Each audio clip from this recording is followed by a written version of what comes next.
Americkým dievčatám sa zjavne zapáčila slovenská hymna, no a takto to vyzerá v ich podaní. The stirring national anthem of Slovakia, Natra to sa blízka chromitivo bížu, Natra to sa blízka chromitivo bížu. Hviezdička amerického seriálu takto povzbudzuje svoju kamarátku, ktorá ide na spevácky konkurs. Radí jej, aby tam zaspievala práve našu hymnu. Mnohých Slovákov ale takýto humor nahneval. My sme sa spýtali, či je to nevinný vtip aj z pohľadu práva.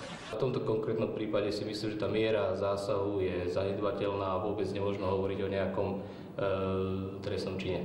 Podľa môjho názoru nedošlo k nejakému hanobeniu štátneho symbolu. Aj sociologička si myslí, že by sme sa mali nad podobnými prejavmi iba pousmiať. Dôvod je jednoduchý, ide o humor a navyše aj my si často robíme žarty z iných. Veľakrát to robíme v bežnom humore na adresu rôznych národností a ani si neuvedomujeme, že sa to niekoho bežne dotýka. O čosi horšie je ale stránka, ktorá sa nedávno objavila na Facebooku. V českom jazyku tam jej autori žiadajú pripojenie Slovenska k Maďarsku. Stránka je plná vtipov, ktoré kruto a necitlivo zosmiešňujú Slovákov. Takéhoto braku je na internete veľa a ak s ním nesúhlasíte, je dobré na to upozorniť. Skôr by sme mali takúto stránku oznámiť a teda využiť ten legálny postup a obrany a nie sa nad tým zbytočne rozčulovať alebo pridávať tam nejaké komentáre. Našim českým bratom to ale niekto zrátal a pre zmenu vytvoril stránku, ktorá žiada pripojenie Česka k Nemecku. Michal Čierny, televízia Markíza.